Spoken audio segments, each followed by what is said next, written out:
Reçu en apothéose à son arrivée dans sa circonscription électorale, Paul Matombe, député de la première circonscription de Mvouti, a effectué le mardi 2 janvier sa descente parlementaire.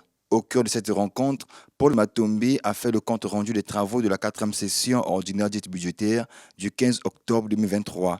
Pendant plus de 2 heures, l'élu du peuple a centré sa communication sur les conclusions qui prennent en compte la situation de sa circonscription électorale, entre autres l'électrification du siège de la sous-préfecture de Mvouti, la relance des travaux de construction de l'hôpital de base de Mvouti, ainsi que la poursuite des travaux de construction de l'université de Luango. Paul Matombe a exhorté ses mandants à prôner la paix et le vivre ensemble.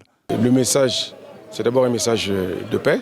La paix, c'est le credo cher au président de la République, chef d'État, son Excellence Denis Sassou Nguesso, qui a toujours mis un accent particulier sur le climat de paix qui doit régner dans tout le pays. Et je ne devrais que m'arrêter sur la paix et la quiétude sociale. Au-delà de cet appel au climat de paix qui doit être maintenu dans les villages, j'ai rendu compte à mes mandants de ce que nous avons retenu de l'Assemblée au titre du budget 2024, mais en ce qui concerne d'abord Mvouti, il a été retenu que les travaux de l'hôpital de base de Mvouti devaient reprendre. Il y a également l'électrification de la sous-préfecture de Mvouti. Profitant de l'occasion, Paul Matombe a éclairé la lanterne des jeunes de Mvouti 1 sur les grandes lignes du message de vœux du chef de l'État le 31 décembre qui fait de la jeunesse une des priorités en 2024. Le chef de l'État a annoncé que l'année 2024, c'est l'année de la jeunesse. Et vous savez que notre population est à plus de 60% jeune. Il faut qu'il y ait un regard particulier parce que chaque fois on parle de l'emploi, il faut qu'il y ait des actions concrètes. Par exemple, dans le cas du FONEA, il faut que les jeunes soient préparés, les jeunes soient encadrés, de sorte que les jeunes soient aptes à occuper un emploi. Voilà pourquoi nous avons accru les ressources du FONEA, de sorte que ce mot d'ordre du président rime avec le budget et les actions sur le terrain, de sorte que les jeunes se retrouvent dans la concrétisation de ce message. Il faut également ajouter la finalisation des travaux au niveau du centre de réinsertion de Aubéville.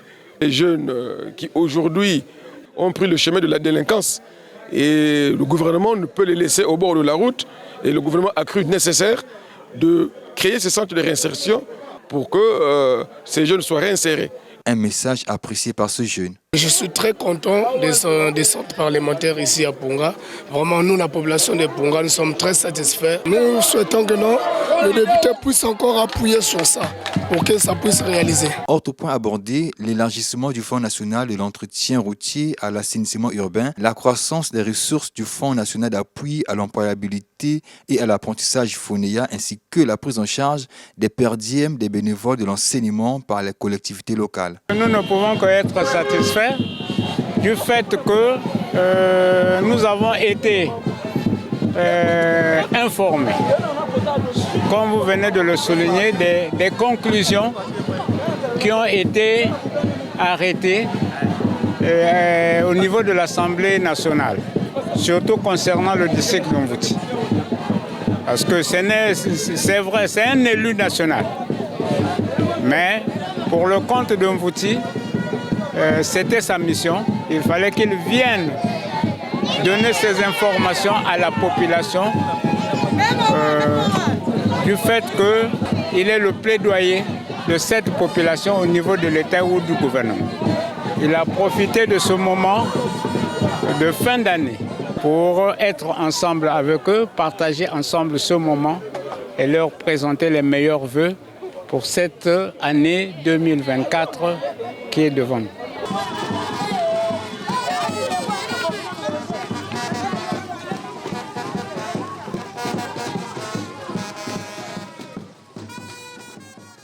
Cette descente parlementaire est une occasion pour le député de Mvouti 1 d'assister ses mandants en cette période festive par la remise des kits alimentaires.